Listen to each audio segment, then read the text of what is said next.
Yashodanandana Vrajanandana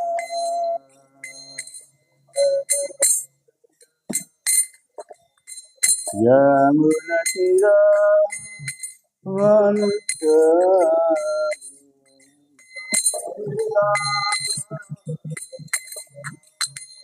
Jaya Prabhupada Prabhupada Prabhupada Jaya Prabhupada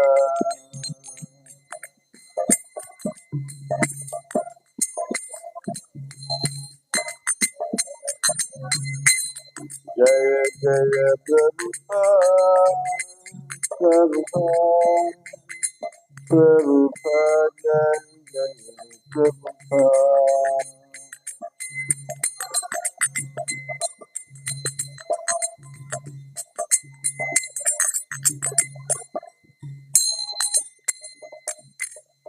Jai Kantarasman Bhagavatam Ki Srila Prabhupada Om Namo Bhagavate Vasudevaya Om Namo Bhagavate Vasudevaya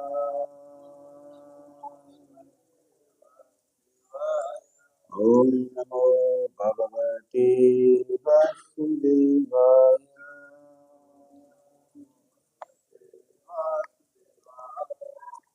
So we're reading from Srimad Bhagavatam. This is third canto, chapter 5, text number 47. Vidura's talk with Maitreya. Okay, you don't have this verse on the board. I'll just read it to myself. Tata parithatma samani yoga bali bhakti paristam Rame madira purusa shanti Isham Samasyan Sevayati. Translation. Others who are pacified by means of transcendental self-realization and have conquered over the modes of nature by dint of strong power and knowledge also enter into you, but for them there is much pain, whereas the devotees simple discharges devotional service and thus feels no such pain. Purport by Srila Prabhupada. In terms of labor of love and its returns, the bhaktas or devotees of the Lord always have priority over persons who are addicted to association of jnanis or impersons and yogis or mystics. The word apparent others is very significant in this connection. Others refers to the jnanis and the yogis whose only hope is to match into the existence of the impersonal Brahmajyoti, although their destination is not important in comparison to the destination of the devotees. The labor of the non-devotees is far greater than that of the bhaktas. One may suggest that there is sufficient labor for the devotees also in the matter of discharging devotional service. But that labor is compensated by the enhancement of transcendental pleasure. The devotees derive more transcendental pleasure while engaged continuously in the service of the Lord than when they have no such engagement. in the family combination of a man and a woman, there is much labor and responsibility for both of them. Yet, when they are single, they feel more trouble for want of their united activities. The union of the pestilence and the union of the devotees are not on par. The pestilence try to fully stop their individuality by attaining Sayurja Mukti or unification by merging into oneness. Whereas the devotees keep their individuality to exchange feelings in relationship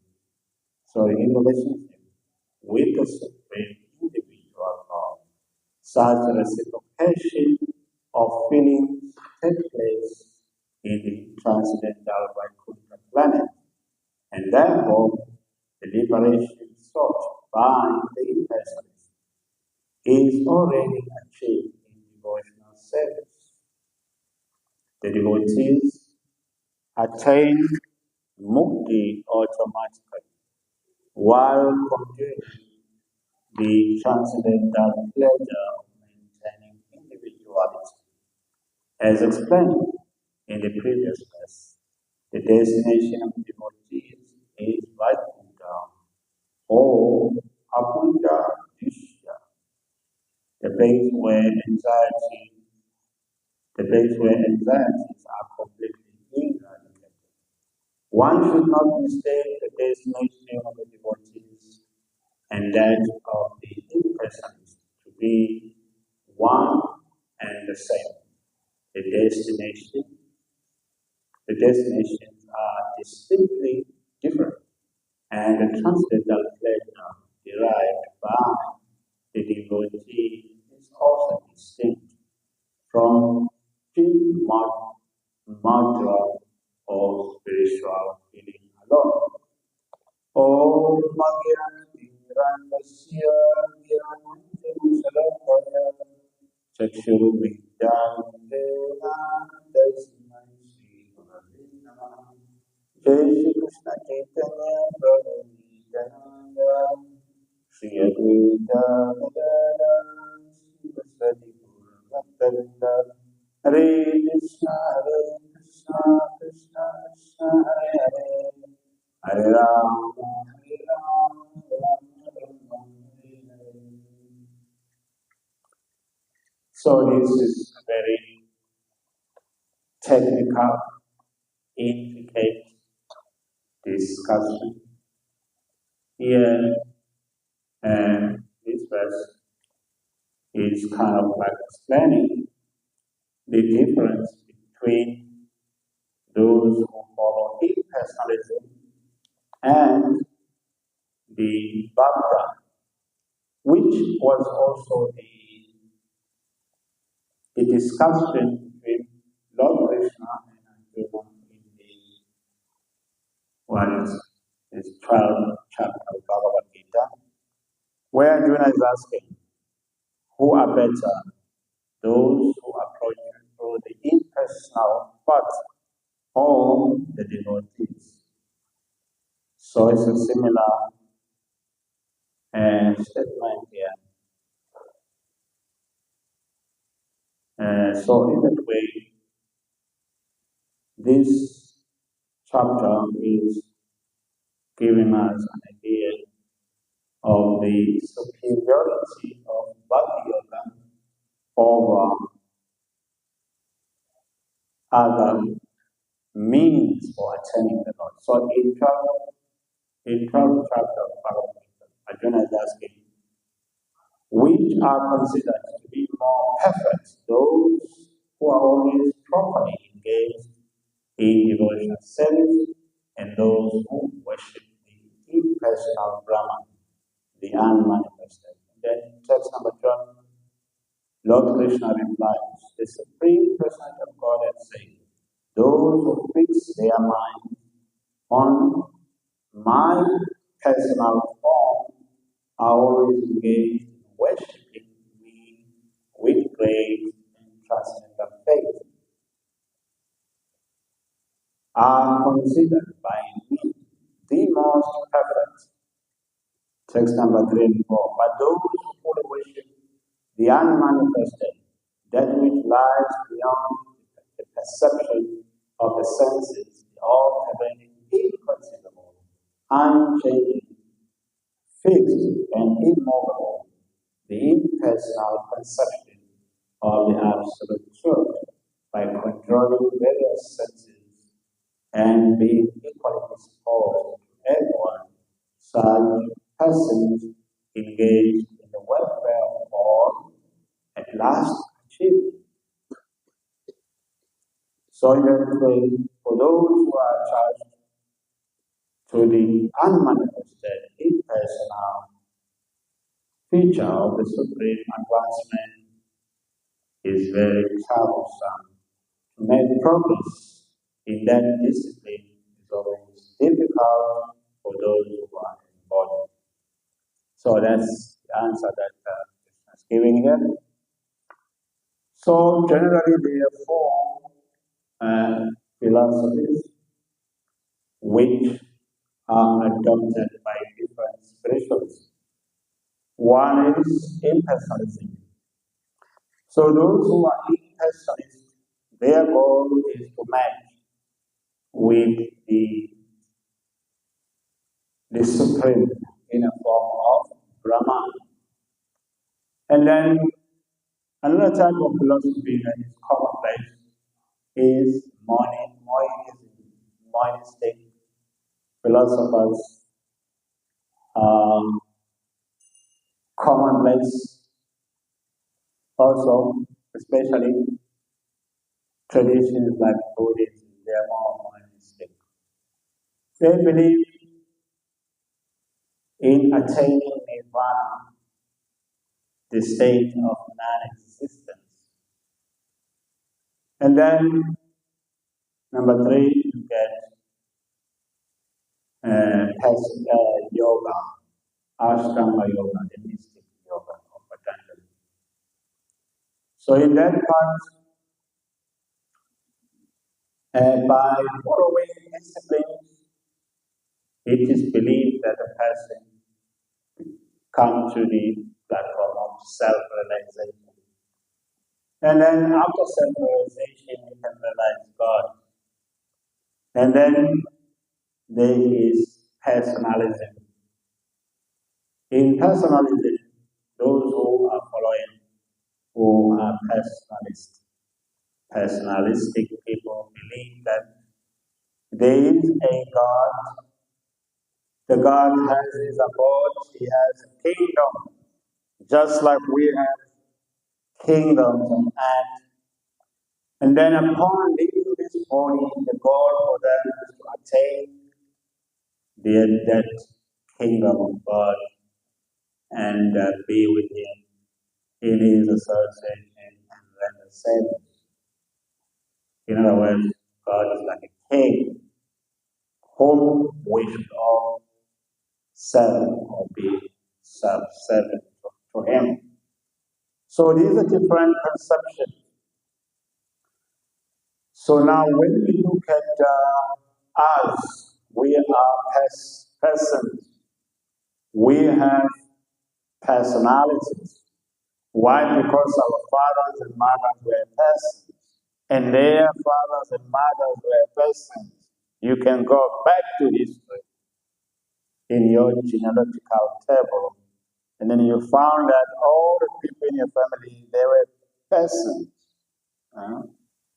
That's why you are a person. So in a similar way, you can go back to the original person and find out also that original person who is the origin of your forefathers also has his personality.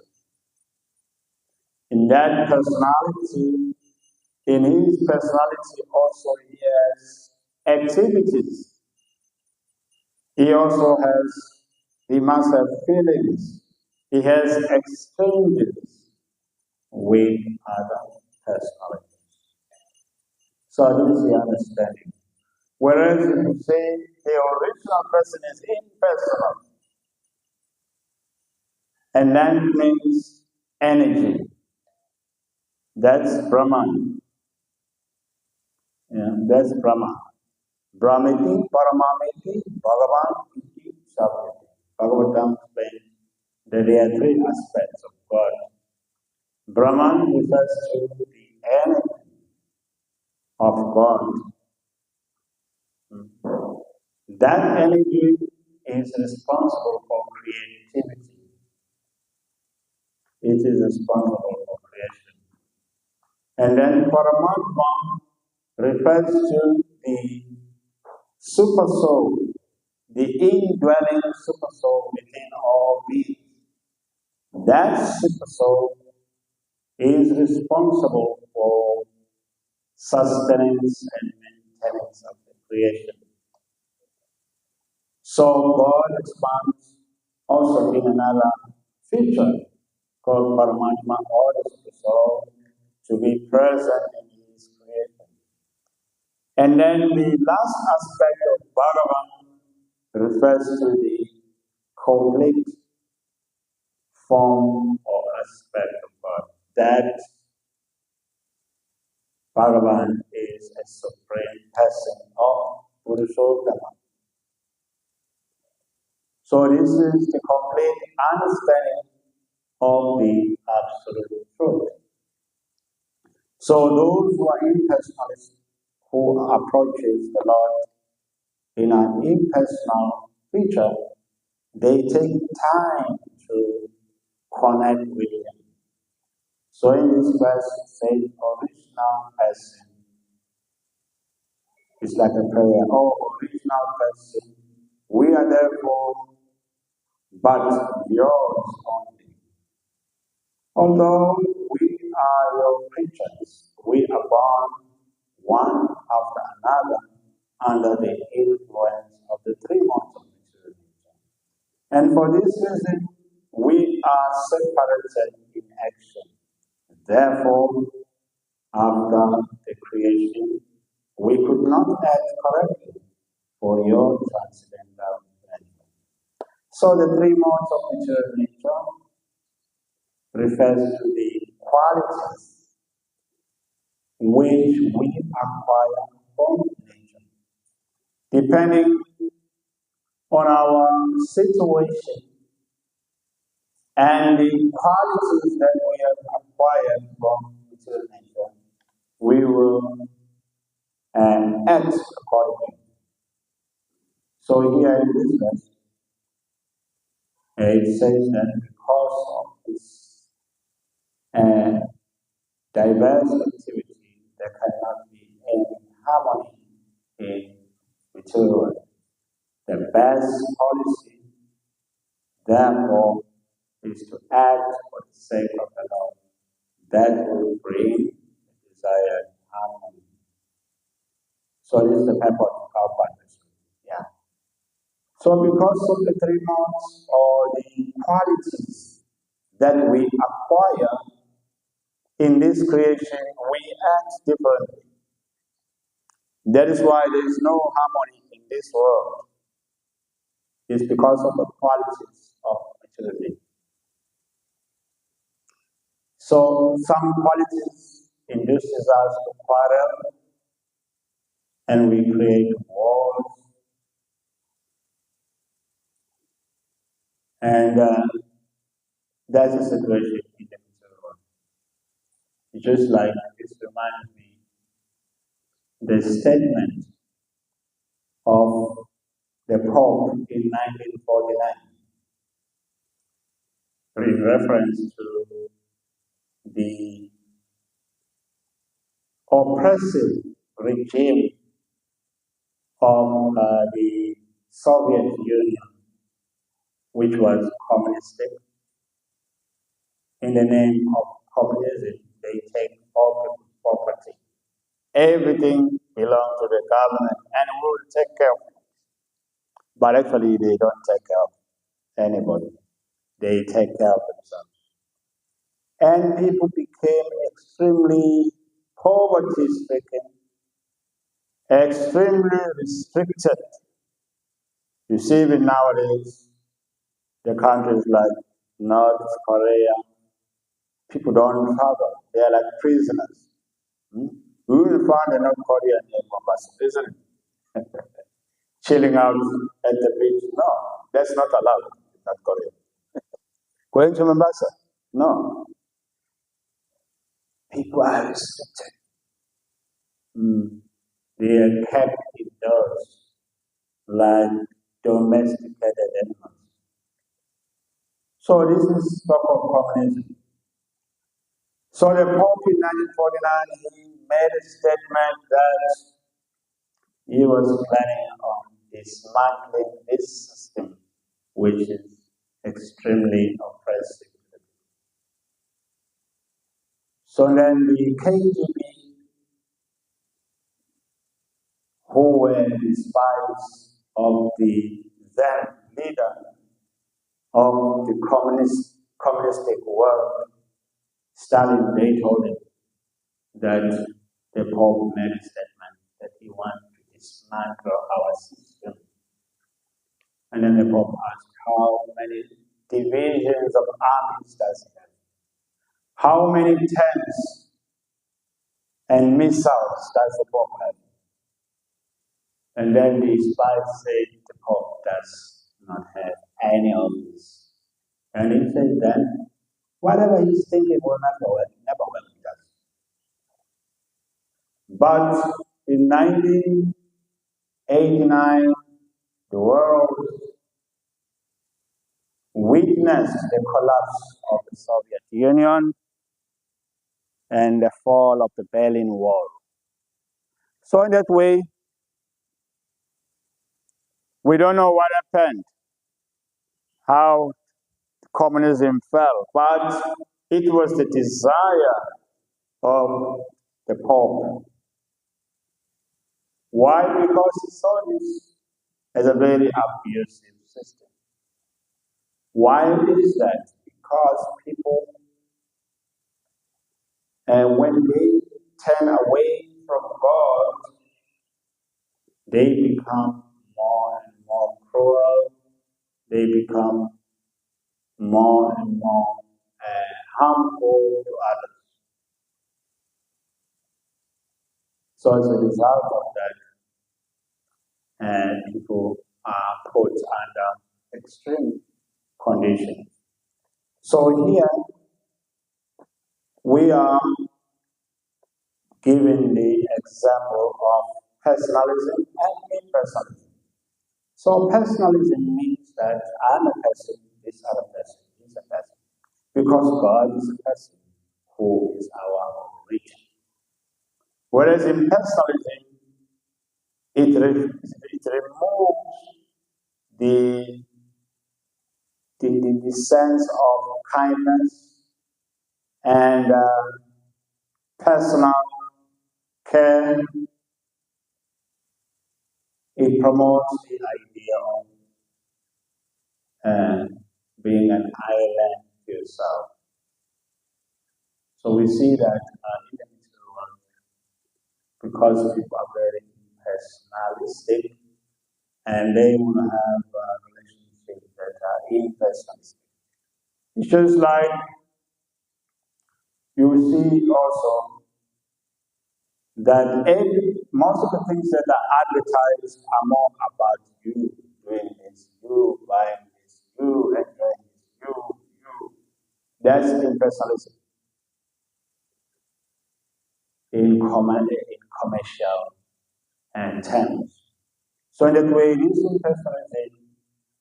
impersonalism create a mentality of selflessness.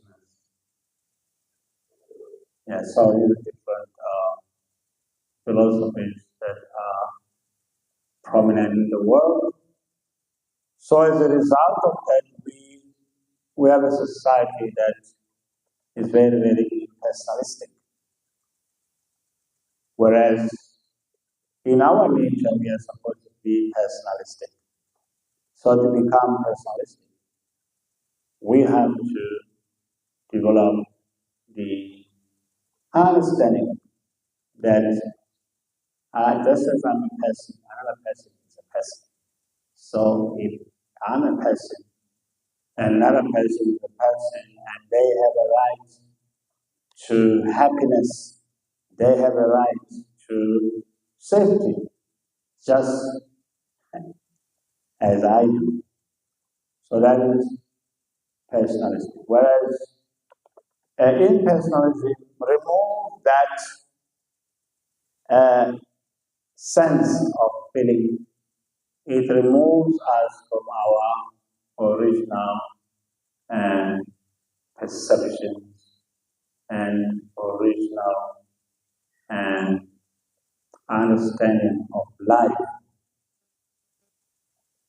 So these ideas are there throughout the planet. You find some people are impersonalistic, some are personalistic. So that's what is discussed here. So in that way, Bhakti Yoga, since it is personalistic, is very, very easy to relate to God that way and connect with Him in that way because we are persons after all. So in a personalistic way, it's very, very easy to connect.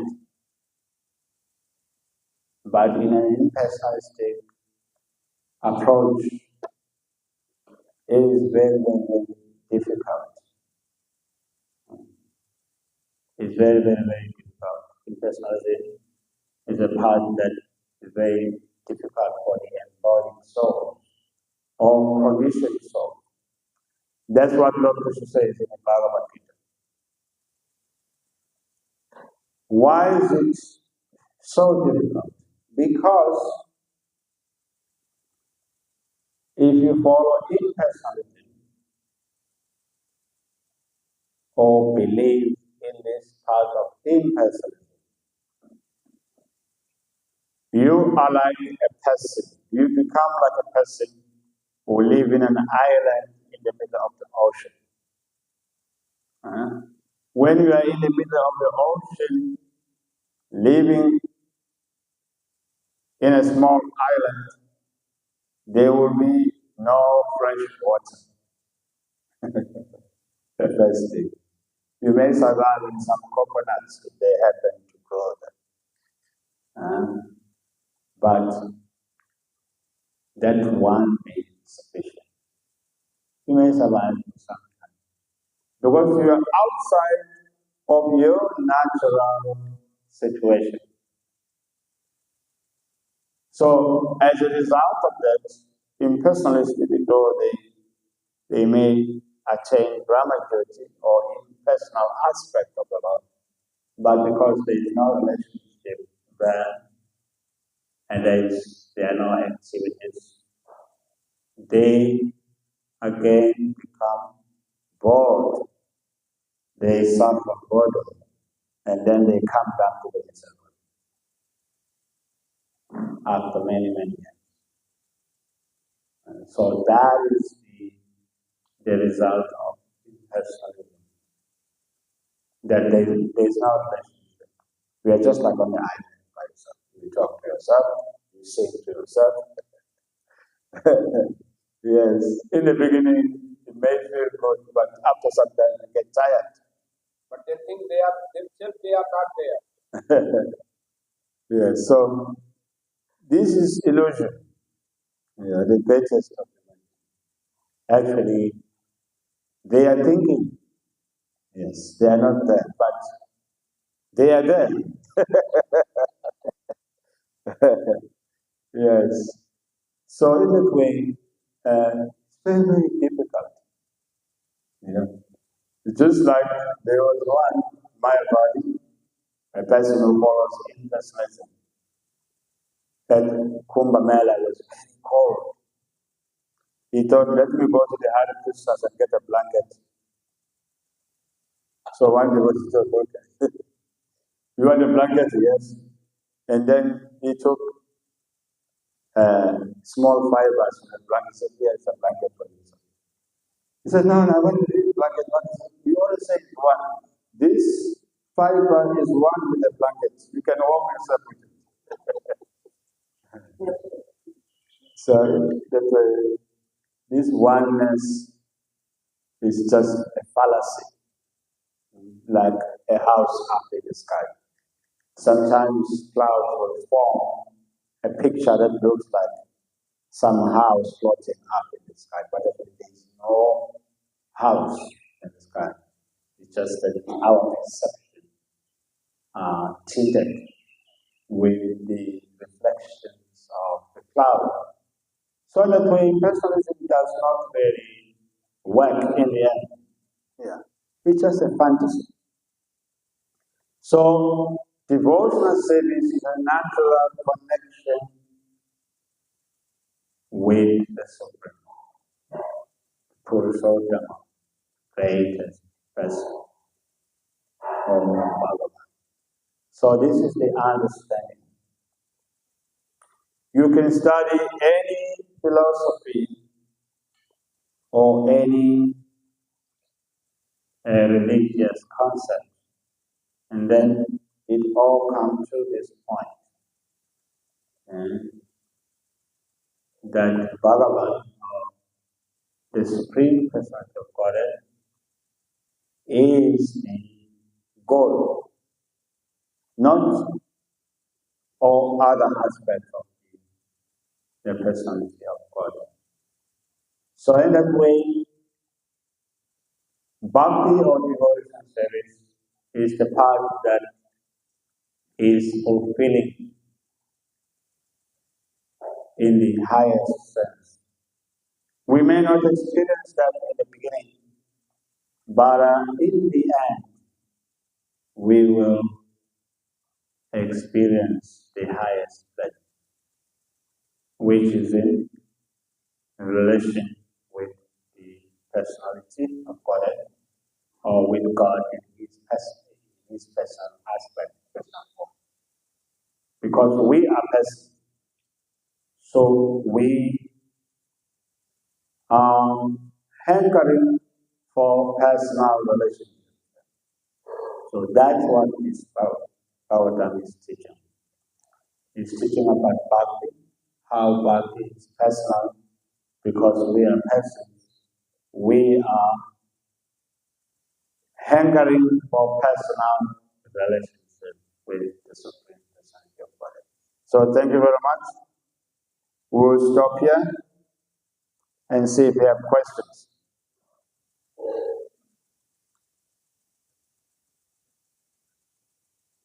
Okay, no question. So why this impersonalism is so fake thing? Just mental speculation. But when you see all over the world, even in India, most of the sects are based on the impersonalism. What is the reason behind that? Well, it gives them the sense of equality. They want to be one with God. Yeah, but why if totally mental but still everywhere, all level Muslims, Christianity also some impersonalism is there, Buddhism, all India like many sadhus and all they are in this. Why are Well, basically, people are motivated by three things. One is they are motivated by need, and also interest. What interests them and what concerns them. So generally, people they want to be great. No one wants to be small. Hmm? So if you want to be great, you will look for the philosophy or the knowledge that help you to attain that greatness. Whereas bhakti is about being small. It's about becoming the smallest So that is not attractive to people who want to be great. That is why you found that even in religions there is an aspect of impersonalism because everyone is desiring to be great. Very few people desire to be small, insignificant, which is the main point that Bhakti is teaching. So that is why you find impersonalism in Christianity, in all, everywhere. You find it. Even some people they are worshipping the power, but their aim to become impersonal. Yes. So that is the real. You are saying that is the real thing because this is the disease to this material world. When we come in this material world, we want to become God. Even devotees. Yeah, even Yes. So that's why these concepts are very, very natural for diseased people. Exactly. Yes. Yeah, it's just the nature of condition, so they want to be good. Until unless they not become servant of that thoughts will not come, they cannot go in the spiritual world. No. All this impersonalism, voidism, all these remain spiritual. They will remain here. Yes. Life after life. Yes. That's the qualification of entering the kingdom of God is that I'm small, God is great. Yes, they cannot go. Okay, thank you very much. Anybody else? Okay. I think the next item on our list is breakfast. Okay, thank you very much. Still time, yes. Okay. Breakfast is not ready. Some more exercise to get more energy to So it was nice that we came to Mombasa for a retreat, chapel retreat, and we will be coming here every year from now on, and we will try to bring more people from Nairobi, and we will introduce many ways of enhancing our mantra meditation. Mantra meditation is very simple, but it's effective. Our founder teacher, Prabhupada, he went to America in 1965. None of you was there, only myself. 1965, I was a small boy. That's the year I began school. And Prabhupada went to America. So Prabhupada, when he came to America, he was amazed by the influence of Rajagun and Tamagun amongst the people of America. How people were so much caught up in the moments of passion and ignorance. And he was thinking, how can I deliver these people? How will they receive the message that I come with from India? And then Prabhupada, he realized that, okay, I have to give them the holy name, the Hare Krishna Mahamantra. So the name of our organization is called the International Society for Krishna Consciousness. But if you ask people, do you know the people of the International Society for Krishna? No one knows. They know us as Hare Krishna. Because we always chant Hare Krishna, Krishna Krishna, Hare Hare, Hare Rama, Rama Rama, Hare Hare.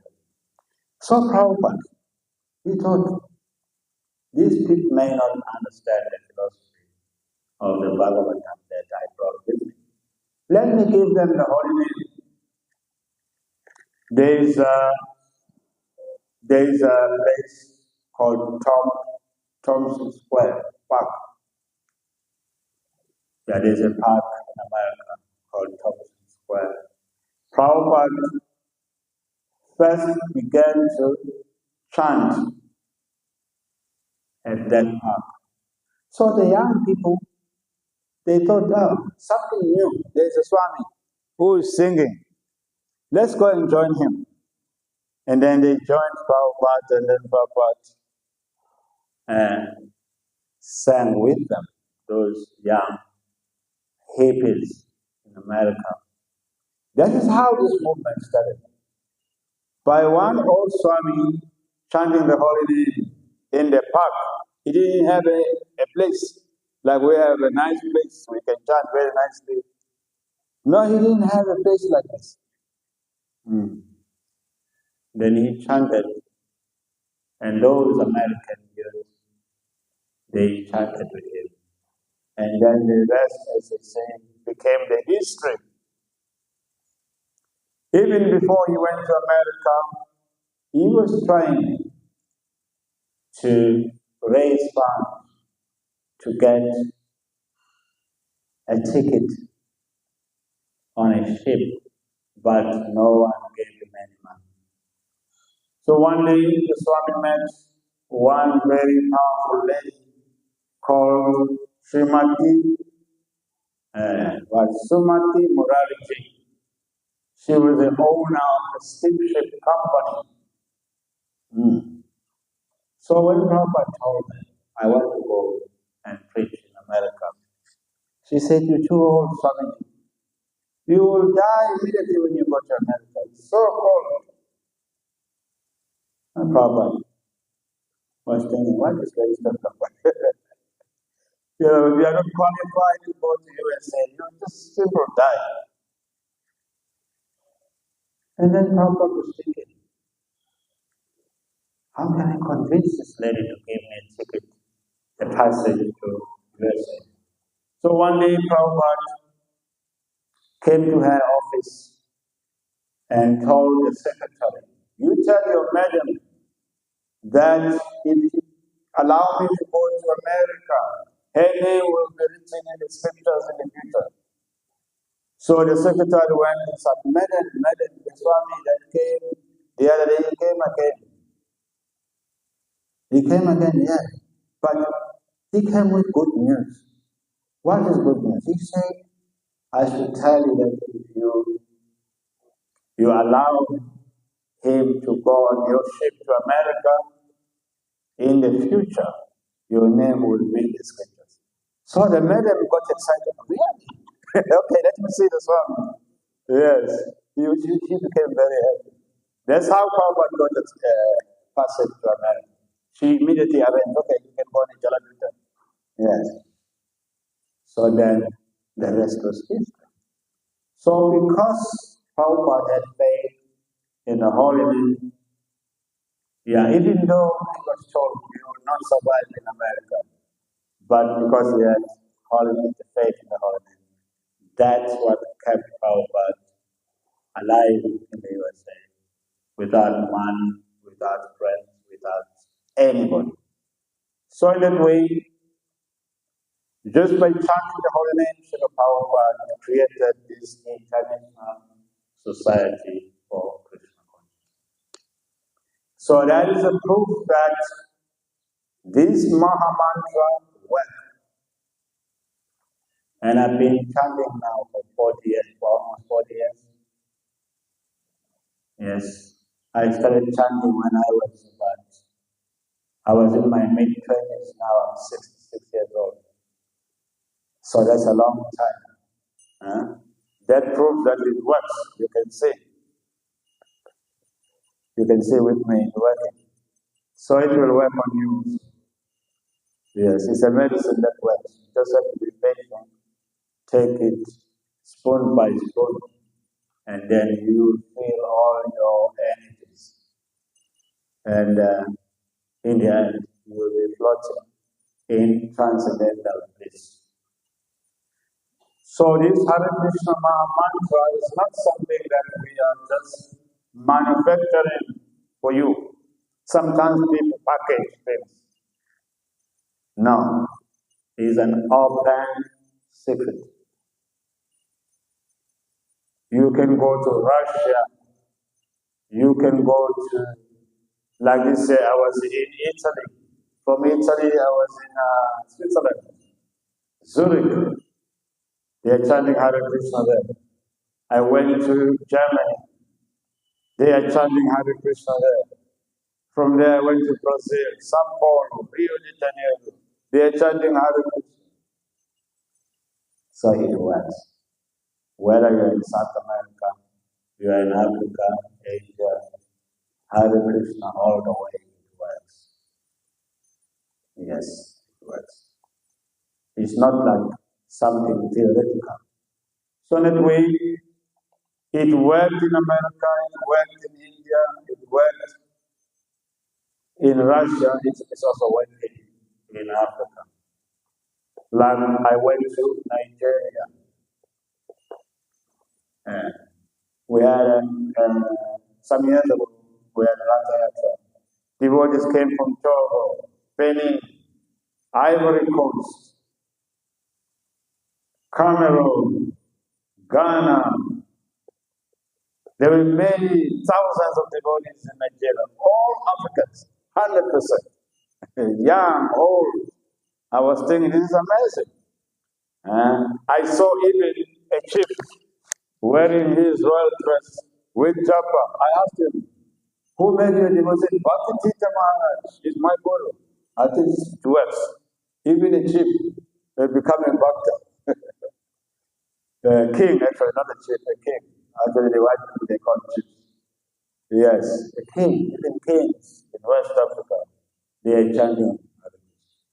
So this is a message of Purana Mahaprabhu. He said, in every town, in every village, this Hare Krishna Maha Mantra will be sung by the people in different countries. And then we have seen that Prabhupada just took what was already packaged by the Lord, Chaitanya Mahaprabhu, and it's working. It's working here in Kenya. Since 1971, what is here in Kenya been chanting Hare Krishna throughout the streets of many towns, Kakamega, Kitale, Embu, Meru, Mombasa, Hare Krishna, all the way. So even here in Kenya, actually Kenya was the first country in Africa to chant Hare Krishna. Because Prabhupada came here to Mombasa, and then from here he went to Nairobi. And then from Kenya, some devotees went to South Africa, they went Mauritius and many places. Yes. So Krishna consciousness began here, right here in Mombasa. Yes, and then from Mombasa, Nairobi, other places. So in that way, the Hare Krishna Mahamantra works. That's a history of East Africa. That it began came to Mombasa, and then the Hare Krishna movement, that's what it began when Prabhupada came, and then to all other countries in Africa, from Kenya. So that way you are very fortunate. You are part of this great history. Hare Krishna. Jai Shri Prabhupada ki. Hare Krishna Mahamantra ki. Thank you. I was listening in the class, Prabhupada giving lecture of devotion in 1962. Yes. Saying, was saying, Bhavanar Jaguna Bhakti Jnanavan Bhakti Vasudev Sarvati Mahatma Sutata. To become Vasudev Krishna devotee is very, very rare. But Prabhupada was saying, this Mahamantra by mercy of Gauranga Mahaprabhu, when I started, now we got the victory on that. Yes. So within the life, even most violent people are accepting this and they are becoming Mahatma. Great. This power of the Chaitanya Mahaprabhu, Lord Chaitanya Mahaprabhu is the regulator of this holy name. So holy name is so potent, even lowest of the person can become greatest within one lifetime. Yes. And Prabhupada giving the example, I was these many places was many devotees was prostituted, but because of this holy name power, all they given permission permanently. Holy name should be not like Melbourne and other parts of the world. Yes. It should be not stopped. They have given the writing. So this has so powerful. Within one life, person can become greatest among great. Yes. It's a very, very, very simple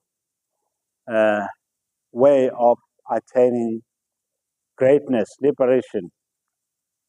Just by chanting the holy name, we can attain all perfection. Thank you very much for that. Okay. Take care. Prasadam is there in the hall, same place. Okay, thank you very much. Hare Krishna. Yorine Bhakti Narshingha Swami ke Prabhupada ki. Ram Ram.